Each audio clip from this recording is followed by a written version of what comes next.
বেরিয়ে পড়েছি। ব্রাইড আছে আজকে, রিসেপশন ব্রাইড। তো এই যে বাবু আর আমার অ্যাসিস্ট্যান্টটা উঠবে, এবার ওদেরকে নিয়ে তারপরে যাব। আজকে ভিডিওটা এখান থেকে শুরু করলাম কারণ আজকে যে রাস্তা দিয়ে যাব খুব সুন্দর, মানে আমার ব্রাইডের বাড়ি যাওয়ার রাস্তাটা, সিনারিটা ভীষণ সুন্দর সুন্দর। তো ওটা দেখাবো যে কিরকম রাস্তাটা, কত সুন্দর, দেখো কিরকম।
পল্লবী রিসেপশন, কালকে বিয়েতে ওকে সাজিয়ে গেছি, তো রিসেপশনে। আচ্ছা পল্লবী আগে বলো, কালকে স্টে করেছিল এই গরমে? হ্যাঁ, অনেকক্ষণ স্টে করেছিল। আর মেকআপ তো সবাই বলেছে খুব ভালো হয়েছে, আমি যেমন চেয়েছিলাম সিম্পলের ওপর সেরকমই হয়েছে, সবাই বলেছে দারুণ লেগেছে।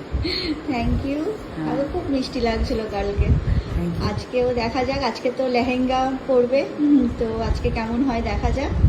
আর ও তো এমনিই খুব সুন্দরী মিষ্টি, দেখি আজকে কেমন লুক আছে। কিরকম চাইছো বলো লেহেঙ্গার সাথে? যেহেতু লেহেঙ্গা পরবো, মানে একটু ওপেন হেয়ার, ওপেন হেয়ার আর গ্লোই লুকটা হয় এইটুকুই। তারপর তো বাকিটা তুমি ঠিক করে দেবে, জানি। আচ্ছা তাই হবে। হ্যাঁ বেশ, চলো ওর ফাইনাল লুক নিয়ে